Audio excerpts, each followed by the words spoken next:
The plastic hospital chair squeaked every time Jennifer shifted her weight, which she did approximately every 3 seconds because her pregnant belly made everything uncomfortable. Mrs. Kim? Jennifer looked up at the nurse, then down at herself, then back up. That depends. Are you about to tell me something that requires me to be Mrs. Kim, or something that requires me to suddenly forget Korean and only speak English? The nurse blinked. Your mother-in-law is awake. English it is.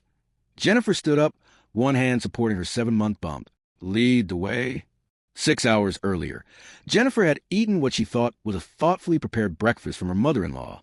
2 hours after that, she watched her mother-in-law collapse in the kitchen after taste-testing the soup she had secretly re-seasoned when Jennifer was not looking. The woman had literally poisoned herself with her own weapon. You cannot make this up, but let us rewind further. About 14 months, to be exact, to the moment this entire beautiful disaster began. Jennifer Jenkins, 27 years old, originally from Savannah, Georgia, landed in Incheon Airport with 2 oversized suitcases, a laptop bag, a dream, and absolutely no plan for how Cold Seoul actually got in February. She was wearing a stylish but completely impractical coat her best friend Destiny had sworn was Korea appropriate. Destiny had never been to Korea. Girl, you look like you're about to freeze to death. That was her own voice talking to herself, because Jennifer had developed a habit of narrating her own life since approximately age 12. Her therapist called it externalized processing. Jennifer called it keeping herself entertained. She had moved to Korea for one reason. The architecture program at Seoul National University had accepted her thesis proposal on sustainable urban housing design, and they were offering her a 2-year research fellowship. Jennifer Jenkins did not come to Korea to find love. She came to build things. Specifically, buildings that would not crumble, communities that would thrive, and a reputation that would make every professor who ever doubted her choke on their tenure. The fellowship provided a modest stipend and housing assistance, which translated to a small but clean 1-bedroom apartment in a neighborhood called Mangwon-dong. It was close to the Han River, had excellent street food, and contained approximately 0 English speakers. Jennifer loved it immediately. For the first month, she did nothing but work. She woke up at 6, went to university, stayed until 9, came home, ate ramen, and fell asleep watching Korean dramas to improve her language skills. Her Korean was already intermediate level. She had studied for 2 years before applying, because Jennifer Jenkins did not do anything halfway. But textbook Korean and real Korean were 2 very different animals. Yinny, you want extra cheese? Jennifer stared at the street food vendor. She had asked for tteokbokki. The woman was holding up a block of mozzarella like it was a question. Yes, Jennifer said, because when in doubt, cheese. The vendor smiled, dropped an obscene amount of cheese onto the rice cakes, and handed over the container with the kind of warmth that made Jennifer feel like maybe, just maybe, she could survive this. She was walking toward the park, cheese-covered tteokbokki in hand, when she collided with a wall. The wall turned out to be a chest. The chest belonged to a man. The man was now covered in red sauce and melted cheese. Oh my God! Jennifer stared at the damage. The white shirt was definitely ruined. The suit jacket had suffered casualties. And the man's expression was transitioning from shock to something that looked dangerously close to fury. I am so sorry. I was not looking where I was going, and you just appeared out of nowhere, and honestly, who walks that fast? This is a park. People are supposed to stroll. The man looked down at his shirt, then up at her, then down at his shirt again. He was tall, probably around 183 centimeters. His face was the kind of handsome that made you want to check if there were hidden cameras around. Because surely this was a prank. High cheekbones, dark eyes, a mouth that was currently pressed into a thin line of displeasure. Do you know how much this shirt costs? His English was flawless, accent barely detectable. No, I don't want to, Jennifer said. But I do know that walking directly into people's path while they're carrying food is a choice. I was walking in a straight line. So was the Titanic. He stared at her. She stared back. Somewhere in the distance, a child laughed. You're comparing me to an iceberg? He asked. I'm comparing your trajectory to a disaster. Yes. His mouth did something strange. It twitched, almost like he wanted to smile, but had forgotten how. I'm Jennifer, she said, because her mother raised her with manners, even when covered in embarrassment, and I will pay for the dry cleaning. Dry cleaning will not save the shirt. Then I'll pay for the shirt. He looked at her again, this time with something like curiosity. You don't know how much it costs. And I said I don't want to know. Just Send me the bill. She pulled out her phone. What's your number? You're asking for my number? For the bill. In a park. Where I just assaulted you with cheese, yes. She wiggled the phone. Unless you want to exchange emails like we're scheduling a business meeting. He pulled out his own phone. What's your number? I'll send you mine. They exchanged numbers. His name in her phone appeared as Shirt Victim because she did not catch his actual name and was too embarrassed to ask. She found out 3 days later. Kim Ji-suk, CEO of Kim Development Corporation, net worth somewhere in the billions. She found out because his face was on a billboard she walked past on her way to university, advertising a new luxury apartment complex his company was building. Oh no, she whispered to herself, standing on the sidewalk, staring up at his face. Oh no, no, no, no. Her phone buzzed. Shirt Victim. The shirt was 800,000 won. I'm deducting it because you were right. I was walking too fast. Jennifer stared at the message. 800,000 won. That was like $600. For a shirt she had just ruined. But he was deducting it? Jennifer, are you sure? I can pay. Shirt Victim. I'm sure, but you can buy me coffee. Jennifer, is this a trick? Shirt Victim. Do you often get tricked into coffee? Jennifer, you'd be surprised. She agreed to coffee. It was a mistake. Not because the coffee was bad. The coffee was excellent. They met at a small cafe in Samcheong-dong, the kind with exposed brick and too many plants and baristas who looked like they could be models. It was a mistake because Kim Ji-suk, when he was not covered in tteokbokki sauce, was actually charming, infuriatingly charming. So you're studying architecture, he said, stirring his Americano, research fellowship, sustainable urban design. Jennifer wrapped her hands around her latte. Your company builds luxury apartments. We are natural enemies. Are we? You bill for the 1%. I'm trying to figure out how to house everyone else. He leaned back in his chair.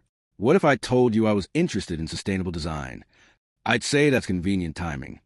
What if I told you I've been trying to pivot my company toward greener development for 2 years, but my board of directors thinks it's not profitable enough? Jennifer studied his face. He did not look like he was lying, but rich men rarely look like they were lying. I'd say, prove it. He smiled. It transformed his entire face. The cold corporate exterior cracked, and underneath was something warmer, almost boyish. I intend to. They talked for 3 hours.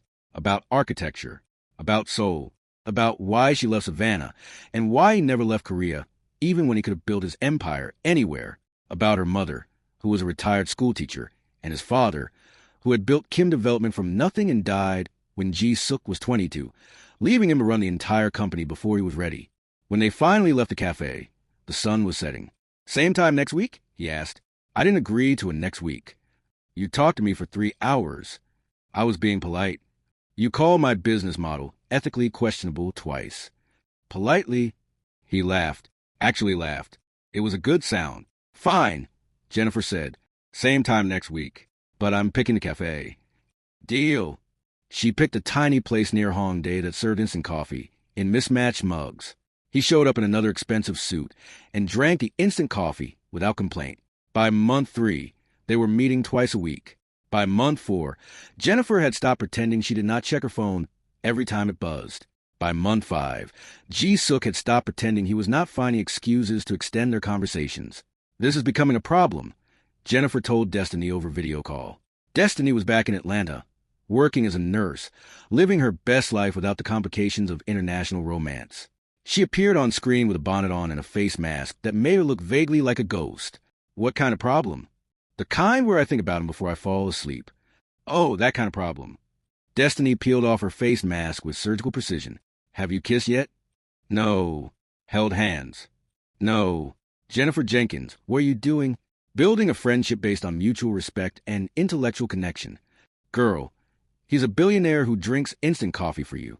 That man is not interested in friendship. Jennifer groaned and flopped backward on her bed. I didn't come here for this. Love doesn't care what you came for. This isn't love. This is temporary insanity.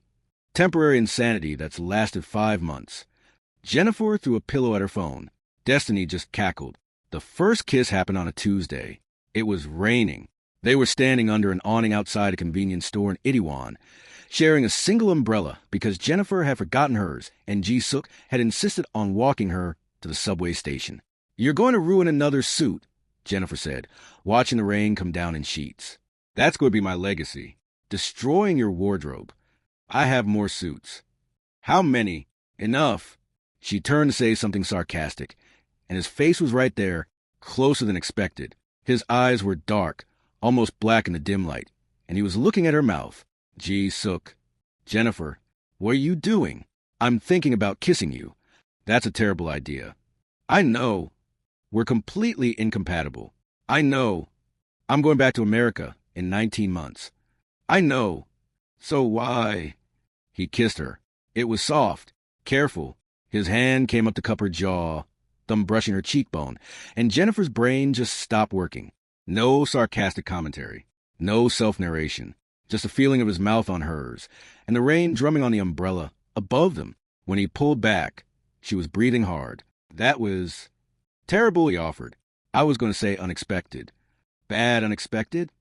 She looked at him, this ridiculous man in his expensive suit, standing in the rain, looking at her like she was something worth standing in the rain for. No, she admitted. Not bad. He smiled. They dated. Quietly at first. Ji-suk's life was public in ways Jennifer's was not, and neither of them wanted their relationship dissected by tabloids before they figured out what it even was. But Jennifer met his people. His assistant, a terrifyingly efficient woman named Park Suyin, who seemed to know everything about everyone. His best friend, a surgeon named Chongmin, who spent their first meeting asking Jennifer invasive questions about her intentions and then declaring her acceptable. That's the highest compliment he gives, Ji-suk assured her later. He asked if I was after your money. And you told him you made your own money. I don't make money. I have a research stipend. You said it with enough confidence that he believed you. Jennifer laughed. I've been practicing confidence my whole life. Side effect of being underestimated. 6 months into their relationship, Jennifer met the mother. Kim Yoonji was 62 years old, elegant in the way that only women who had survived significant hardship could be elegant. And she hated Jennifer on sight. She did not say she hated her. She was too refined for that. But Jennifer had grown up black in America. She knew how to read hatred when it was dressed in silk. So you're the architect, Yoonji said, looking Jennifer up and down during their first dinner. Research fellow. I haven't built anything yet. Yoonji picked up her chopsticks. And how long do you plan to stay in Korea? My fellowship is 2 years. And after? I haven't decided. Yoonji's smile did not reach her eyes. How uncertain. Jennifer smiled back, equally sharp. I prefer to call it flexible. Ji-suk, bless his heart, was completely oblivious. That went well, he said afterward, driving her home. Jennifer turned to look at him slowly. Your mother asked me if I planned to improve my Korean 3 separate times. She's just interested in your studies. She asked if my hair was real. She's never seen braids up close. Ji-suk. Yes. Your mother hates me.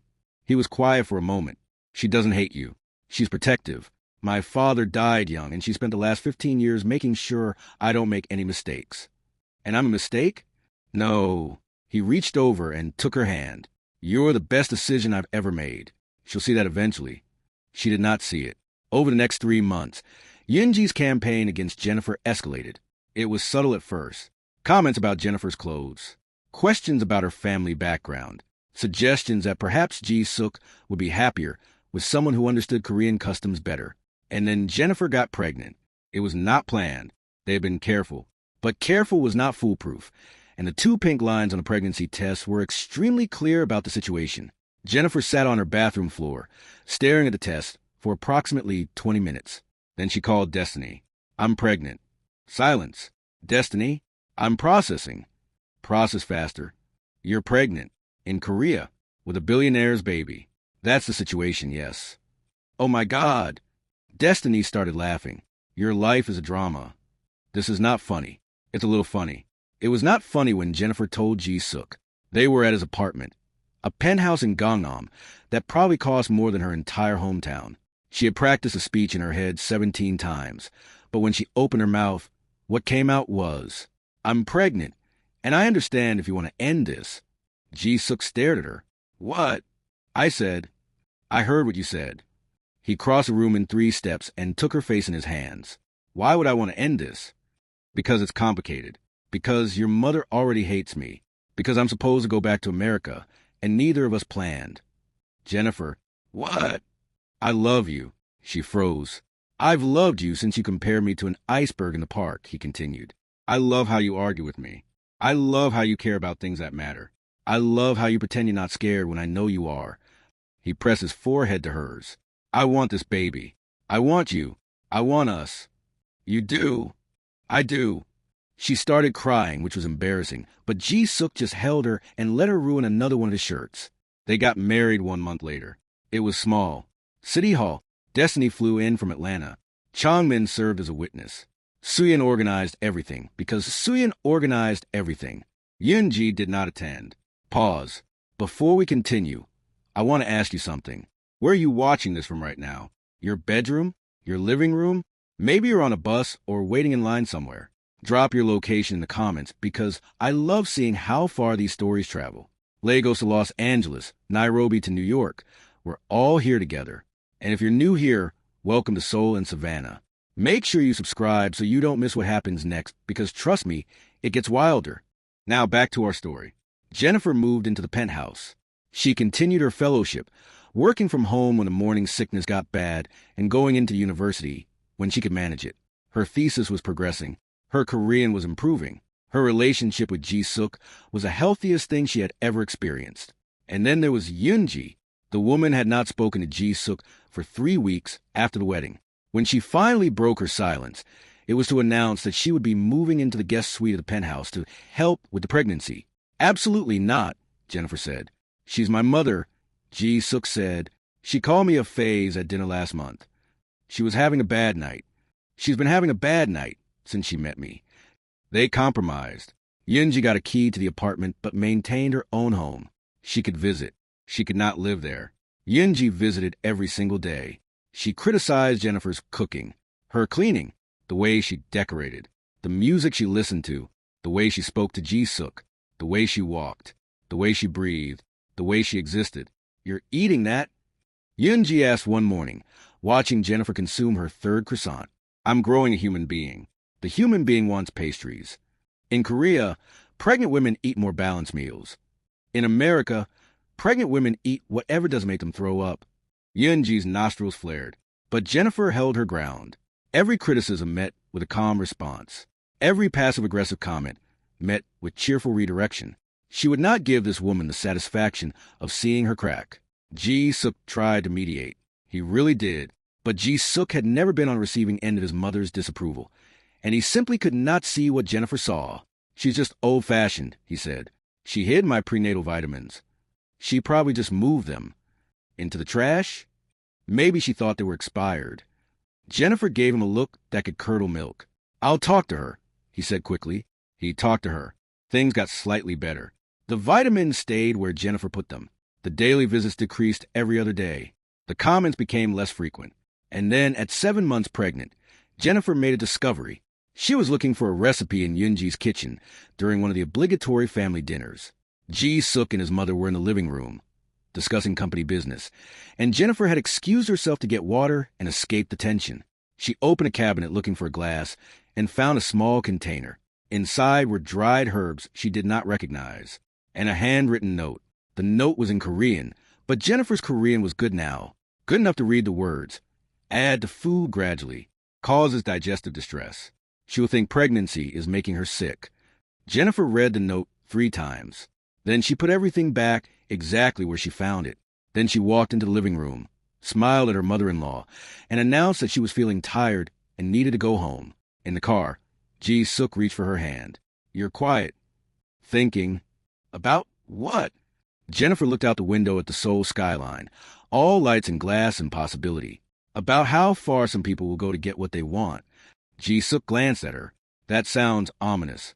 Just pregnant thoughts. She squeezed his hand. Don't worry about it. But Jennifer was not the type to let things go. She spent the next week researching. The herbs were common enough, used in traditional medicine for various purposes. In small doses, they would cause nausea, stomach cramps, general misery. In larger doses, they could be dangerous. Yoonji had been planning to poison her slowly, make her sick enough to be miserable, maybe sick enough to lose the baby, certainly sick enough to want to go back to America, where the food did not hate her. The realization sat in Jennifer's stomach like a stone. She could tell Ji-suk. He would be horrified. He would confront his mother. There would be a massive family explosion. And Jennifer would be the foreign woman who destroyed a mother-son relationship. Or she could handle this herself. Jennifer called Destiny. I need you to talk me out of something. That depends. Is it illegal? Probably not. Then I'm in. Jennifer explained the plan. Destiny was silent for a long moment. You're going to out-petty your mother-in-law? I'm going to protect myself. By feeding her own poison? By serving her exactly what she prepared for me. Girl, Destiny's voice was half horrified, half impressed. You are diabolical. I learned from the best. Your mama doesn't even kill spiders. I wasn't talking about my mama. The plan was simple. Yoonji had been bringing special soup to the apartment every few days, insisting Jennifer needed proper Korean nutrition. Jennifer had been dutifully eating it, which explained why she had been feeling terrible for weeks. Tomorrow was soup day. Jennifer would accept the soup. She would thank Yoonji profusely. And when Yoonji was not looking, she would switch the bowls. Let the woman taste her own medicine. Literally. The next morning, Yoonji arrived at 10 with a container of soup and her usual tight smile. I made this fresh, she announced, heading to the kitchen. The herbs are good for the baby. Thank you, Mother, Jennifer said sweetly. You're so thoughtful. Ji-suk was at work. The apartment was empty except for the two of them. The stage was set. Yoonji heated the soup and served it in 2 bowls, one for Jennifer and one for herself because she always ate with Jennifer. It was part of the act. The concerned mother-in-law, who simply wanted to share meals with her daughter-in-law. Jennifer waited until Yoonji went to the bathroom. Then she switched the bowls. Yoonji returned, sat down, and began eating. Jennifer picked at hers, moving the spoon around but not actually consuming anything. Her bowl, the original one meant for her, sat cooling in front of her while she watched Yoonji eat the soup that had been prepared for poisoning. You're not eating, Yoonji observed. Baby is sitting on my stomach. No appetite. You should force yourself. Nutrition is important. I'll eat later. Promise. Yoonji finished her bowl. 20 minutes later, she started looking pale. 30 minutes later, she was clutching her stomach. 40 minutes later, she was on the floor. Call ambulance, she gasped. Something is wrong. Jennifer stood over her mother-in-law, phone in hand. Funny thing about that soup, she said calmly. I found your note. The one about the herbs that cause digestive distress. The one where you planned to poison me slowly until I lost my baby, or my mind, or both. Yoonji's eyes went wide. The bowls got switched. Accidentally, Jennifer's smile was serene. Karma is fascinating that way. I'm going to call the ambulance now. And when Ji-suk asks what happened, I'm going to tell him the truth. All of it. The herbs, the note, the months of psychological warfare. Jennifer crouched down, meeting Yoonji's eyes. You tried to destroy my family. Instead, you destroyed yourself. And the really beautiful thing? I didn't even have to lift a finger. You did this to yourself. She called the ambulance. Yoonji survived. The herbs were not lethal, just extremely unpleasant. She spent 2 days in the hospital, dehydrated and humiliated. Ji-suk did not speak to his mother for 3 months. When he finally did, it was only because Jennifer asked him to, not because she forgave Yoonji, but because she refused to be the reason he lost his mother entirely. She has to make this right, Jennifer told him. Not for me, for you, and for this baby. How? That's for her to figure out. Yoonji figured it out. It took time. Years, actually, but she figured it out. She started by apologizing. Not a Korean drama apology. All grand gestures and theatrical tears. A real apology. Private, specific, accountable. I was wrong, she told Jennifer. 3 months after the hospital incident, I was afraid of losing my son, and I blamed you instead of examining my own fears. Jennifer listened. I cannot undo what I did, but I can do better. If you let me. Jennifer studied her mother-in-law's face. The woman looked tired, older than before, humbled in a way that seemed genuine. You tried to poison me. I know. I could have lost my baby. I know. Why should I trust you? Yoonji was quiet for a long moment. You should not. Not yet. Trust is earned. I am asking for the chance to earn it. Jennifer thought about Ji-suk, about the baby growing inside her, about the kind of family she wanted her child to have. 1 chance, she said. 1. If you ever, and I mean ever, try anything like that again, I will make sure you never see your grandchild. Are we clear? Clear. They shook on it. It was not a fairy tale reconciliation. There were awkward dinners and stilted conversations and moments when Jennifer had to leave a room because the anger was still too fresh. But slowly, painfully, things improved. The baby was born on a rainy Tuesday in April. A girl. They named her Nara. Ji-suk cried when he held her for the first time. Big, ugly sob that he tried to hide and completely failed to hide. She looks like you, he managed. She looks like a potato. A beautiful potato. Jennifer laughed, exhausted and elated and terrified in the best possible way. Yoon-ji came to the hospital with flowers and food and an expression Jennifer had never seen on her face before. Something soft, vulnerable. May I hold her? Jennifer looked at Ji-suk. He nodded. She handed her daughter to the woman who had tried to destroy her. Hello, little one, Yoon-ji whispered. I'm your grandmother. I'm going to do better. I promise. And she did. 3 years later, Jennifer stood on the rooftop of the first building she ever designed. It was not a luxury apartment. It was an affordable housing complex in Maple-gu, built with sustainable materials, designed for working families, funded by Kim Development Corporation's new community initiative. Ji-suk stood beside her, Nara perched on his shoulders. Mama built that? Nara asked, pointing at the building. Mama designed it. Other people built it. Same thing. Ji-suk laughed. She's got your logic. Jennifer smiled, watching the sun set over Seoul. She's got my everything. Their family had grown, not just in size, though Jennifer was 4 months pregnant with their second child. Another girl they were planning to name Saren, but in depth, in strength, in the kind of love that survives attempted murder and comes out stronger. Destiny had moved to Korea, partially for Jennifer, partially because she met Chongmin at the wedding, and they had been dancing around each other ever since. I'm not moving here for a man, Destiny insisted, unpacking boxes in her new Yongsan apartment. Of course not. I'm moving here for the skincare. Naturally. And the food. Obviously. And maybe, slightly, marginally, a little bit for Chongmin. Jennifer just grinned. Chongmin and Destiny got married the following year. Small ceremony, like Jennifer and Ji-suk's. Nara was a flower girl, scattering petals with more enthusiasm than accuracy. We're family now, Chongmin told Jennifer at the reception. Officially, we were family the moment you declared me acceptable. That was high praise. I know, Destiny told me. He smiled. It was still awkward and slightly threatening, but Jennifer had learned to find it charming. Yoonji's redemption arc continued. She learned to make Jennifer's favorite foods. Gumbo, shrimp and grits, collard greens. The first attempt was a disaster. The second was worse. But by the third, she had figured out the basics. And by the 10th, she was actually good. This is acceptable, Jennifer said, tasting the gumbo. Yoonji beamed. It was the same word Chongmin had used. High praise. She also learned about Jennifer's culture. Read books. Watch documentaries. Ask questions that were sometimes clumsy, but always genuine. She learned to braid Nara's hair, not perfectly, but well enough that Nara proudly showed off her grandmother's work at school. Grandmother did this? The teacher asked. Yes, she practiced a lot. It's very nice. Nara reported this back to Yoonji with the solemnity of a news anchor, and Yoonji cried for 20 minutes. The relationship was not perfect. There were still moments of tension, still old wounds that ached in bad weather. But it was real, and that mattered more than perfection. Speaking of real, let me ask you something. Are you still with me? Because this story is not over yet. And the next part is where things get really good. If you're enjoying this, make sure you're subscribed to Soul and Savannah. Hit that subscribe button so you don't miss any of our stories.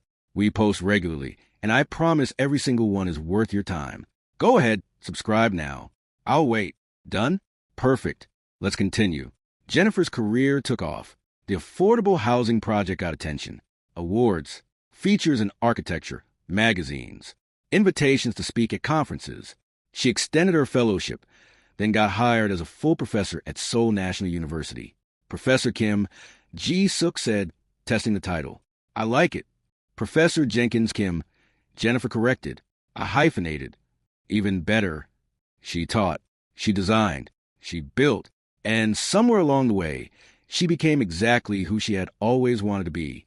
Ji-suk's company transformed too. The sustainable initiative grew. More green buildings. More community projects. Less focus on luxury. More focus on impact.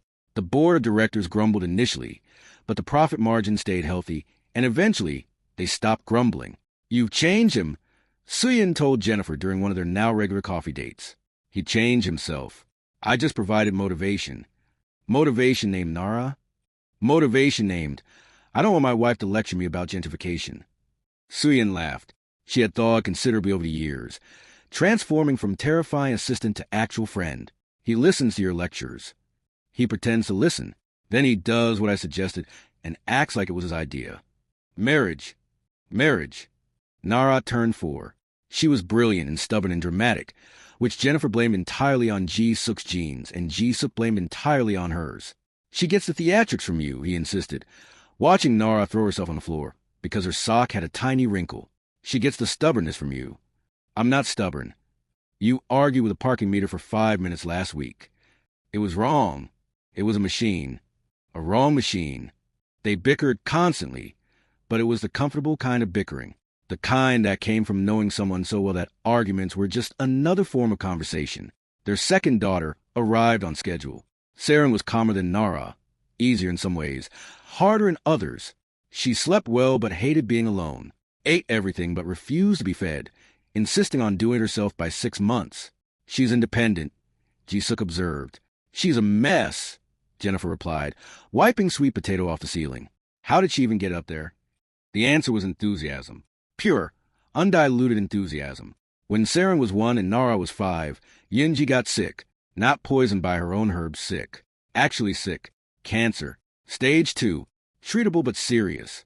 Jennifer found out because Ji-suk came home one night and sat on the couch without saying anything for an hour. "Tell me," she finally said. He told her. She held him while he cried. This man who had held her through pregnancy and childbirth and every difficult moment in between. She stroked his hair and let him break apart in her arms. "She'll fight it," Jennifer said. "She's too stubborn to die. What if she doesn't win? Then we'll be with her. Whatever happens." Yunji fought. Chemotherapy, radiation, clinical trials, the whole impossible arsenal of modern medicine. Jennifer was there for every appointment, every treatment, every terrible day when Yunji was too sick to pretend she was fine. "You don't have to do this," Yunji said weakly after a particularly bad round of chemo. "I know. I tried to poison you. I remember. Why are you here?" Jennifer took her mother-in-law's hand. It felt fragile now, thin-skinned and cold. "Because you're family. Because my daughters love you. Because Ji-suk needs you. And because you've spent 4 years proving that people can change." She squeezed gently. "You earned this." Yunji cried. She survived. It took 18 months, but she survived. The cancer went into remission, then stayed there. Her hair grew back, white now instead of black, and she joked that it made her look distinguished. "You look like a grandmother," Nara informed her solemnly. "I am a grandmother. Now you look like one too." Children had no filter. Jennifer turned 35 on a sunny day in March. Ji-suk threw her a party, which she had explicitly told him not to do, which he had explicitly ignored. "I told you no party." "I heard small party." This is not small. There were at least 50 people in their backyard, including colleagues from the university, friend from a neighborhood, Destiny and Chongmin, and their new baby, and approximately every member of Ji-suk's extended family. It's intimate. You invited your third cousins. They're very nice. I've never met them. Now you will. She kissed him because he was impossible and she loved him anyway. The party was wonderful. Good food, good music, good people. Nara entertained the crowd with a dance routine she had learned at school. Saren charmed everyone by being 2 years old and having extremely chubby cheeks. At some point, Destiny pulled Jennifer aside. "You did it." "Did what?" "Everything." Destiny gestured at the party, the house, the life Jennifer had built. "You moved to a country where you knew no one. You fell in love. You survived your mother-in-law. You built buildings and babies and an entire life." Her eyes were bright. "I'm so proud of you." Jennifer's throat tightened. "Don't make me cry at my own party. You cry at commercials." That was one time. It was a tire commercial. It was emotional. They hugged, the way only best friends could, and for a moment, Jennifer let herself feel it all. The gratitude, the disbelief, the joy. She had not planned any of this. Architecture, yes. Korea, yes. The fellowship and the career and the buildings that bore her name, yes. But Ji-suk. The girls. This family stitched together from chaos and conflict and stubborn, persistent love. That was a surprise. The best kind. After the party. When the guests had gone and the children were asleep and the house was quiet, Jennifer sat on the rooftop terrace with Ji-suk, souls spread out below them, all glittering lights and endless possibility. Happy, he asked. Ridiculously. Good. He pulled her close, her back against his chest, his arms wrapped around her. I have something for you. You already gave me a party I didn't want. This is different. He handed her an envelope. Inside was a deed. To land. In Savannah. Jennifer stared at it. I know you love it here, Ji-suk said, but I also know you miss home. So I bought land. Enough for a house. Whenever you want to build it, however you want to design it, we can go back. Split our time. Give the girls both worlds. Jennifer turned to look at him. This man. This ridiculous, impossible, wonderful man. You bought land in Georgia. Yes. For me. For us. Without telling me. It was supposed to be a surprise. She kissed him. It was not soft or careful. It was fierce, full of everything she felt, and when she pulled back, he was slightly dazed. I love you, she said. I love you more than I ever thought I could love anyone. Even though I throw you parties you don't want. Especially because of that. She traced his jaw with her fingers. You see me, all of me, and you love me anyway. Loving you is not in any way, he said seriously. Loving you is the easiest thing I've ever done. You're going to make me cry. You cry at tire commercials. She laughed, bright and free, and kissed him again. They built the house in Savannah. It took 2 years of planning and 1 year of construction, but they built it. Jennifer designed it herself, sustainable and beautiful, with a wraparound porch and a garden and enough bedrooms for the whole family. Her mother cried when she saw it. Baby, this is yours. Ours, Mama. You're living in it. Her mother had retired 3 years earlier, had been rattling around the old family home alone since Jennifer's father passed. Now she had a place in Savannah that was close to her church, her friends, and, for 3 months every year, her grandchildren. You brought me my babies, she whispered, holding Nara and Saren close. They're half Korean, Jennifer warned. They might not like grits. I'll teach them. She taught them. Nara declared grits acceptable by the end of the first week. Saren mostly used them for finger painting, but it was a start. They spent summers in Savannah and the rest of the year in Seoul. The girls grew up bilingual, bicultural, moving between worlds like it was the most natural thing in existence. Because it was. Ji-suk learned to make his mother-in-law's sweet tea. Jennifer learned to make Yoonji's kimchi jjigae. The two grandmothers, once natural enemies, formed an unlikely alliance centered entirely around spoiling the grandchildren. More cookies. Yoonji declared at Christmas, pushing a plate toward Nara. She's already at 5. Jennifer protested. Growing children need cookies. She's going to vibrate from sugar. That's what grandmothers are for. Jennifer looked at Ji-suk for support. He was eating cookies. Traitor, she muttered. He grinned, cheeks full of chocolate chip. Years passed. Nara entered school, then middle school, then high school. She wanted to be a doctor, like her Uncle Chongmin, and spent her weekends volunteering at clinics and asking pointed questions about medical ethics. Saren wanted to be an artist. Her room was covered in paintings, wild and colorful and completely uncategorizable. She had Jennifer's stubborn creativity and Ji-suk's quiet intensity. Jennifer and Ji-suk grew older together. Gray hairs appeared. Joints ached in the morning, but they still laughed at the same jokes, still argued about parking meters, still kissed in kitchens and doorways and anywhere else they happened to be standing. You're still the most beautiful woman I've ever seen, Ji-suk told her on their 15th anniversary. You're wearing glasses now. Your standards have dropped. They have not. You told me yesterday that I snore. Beautiful snoring. She threw a pillow at him. He caught it, laughing. Yoonji died peacefully at 79. The cancer never came back, but time did what time does. She went in her sleep, surrounded by family, with Nara holding one hand and Jennifer holding the other.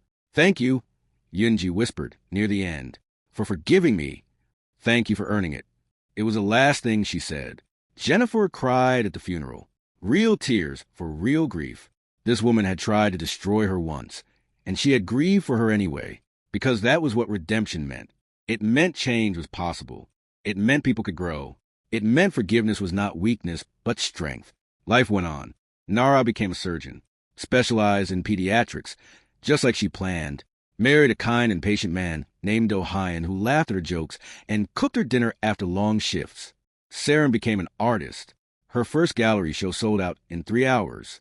Her second was featured in international publications. She never married, said she preferred her own company, and lived happily in a converted warehouse filled with canvases and paint fumes. Jennifer and Ji-suk retired to the house in Savannah. They kept the apartment in Seoul for visits, but their home, their real home, was the one Jennifer designed, the one with the wraparound porch where they drank sweet tea and watched the sunset. No regrets? Ji-suk asked one evening, years after everything.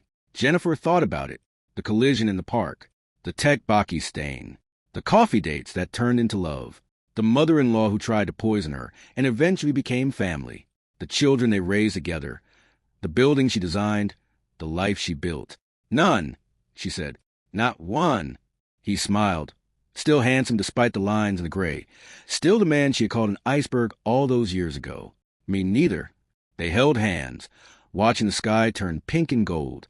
And somewhere in Seoul, in a city that had become home, a young woman was probably walking through a park, probably carrying food, probably about to collide with someone who would change her life.